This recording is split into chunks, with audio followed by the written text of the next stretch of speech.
Hi, my name is Joe Cirillo with Gospel First, and thanks for your decision to follow me once again on this exciting journey to find Christ's restored church in our day. But before I give you question number 27, did you get the answer to question number 26? Why was there a sudden global interest in genealogical research? And why were these genealogical societies formed immediately following Elijah's appearance in the temple in 1836? Well, if you Googled it, it says that there is no other major Christian denomination besides the restored church, the Church of Jesus Christ of Latter-day Saints, which explicitly claims the same authority to bind and seal on earth and in heaven in the same way the restored church does, particularly in the context of temple ordinances like eternal marriage and family sealings. Now, while some Christian denominations believe in a form of spiritual authority, such as the Catholic Church's belief in the power of the Pope and bishops to bind and loose based on Matthew 16, verse 19, they do not claim the specific power to seal families for eternity in the way that the Church of Jesus Christ of Latter-day Saints teaches. In Catholicism, for example, the authority to bind and loose refers more to ecclesiastical authority, example, forgiveness of sins, church governance, rather than sealing individuals and families for eternity in a literal sense.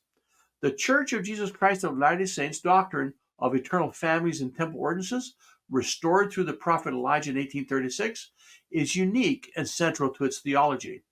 Therefore, the Lord's restored church stands alone in its claim to possess the sealing power that binds both on earth and in heaven in this specific context. God's plan truly is a plan of happiness, because in the afterlife, we will not lose our identities. We will be together with our families and friends. So here's question 27. Who was Joseph Smith, and was he truly called as a prophet? You can find the answers in the following scriptures that is foreshadow of Joseph Smith's role in the restoration. It's Isaiah 29, verse 4, 11 to 14, Ezekiel 37, 15 to 17, Acts 3, 19 to 21, Revelations 14, 6 to 7, and Genesis 49, verses 22 to 28. And I'd love to hear your thoughts. Now, I hope you've enjoyed this episode of Gospel First Lesson and have found it inspiring. For more insights on God's plan of happiness for you, you can visit our website at gospelfirst.net. Now, I'd love to hear from you, so please leave your questions or comments in the comments section of this video.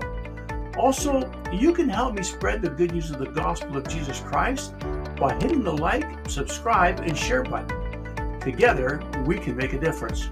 So until next time, God bless.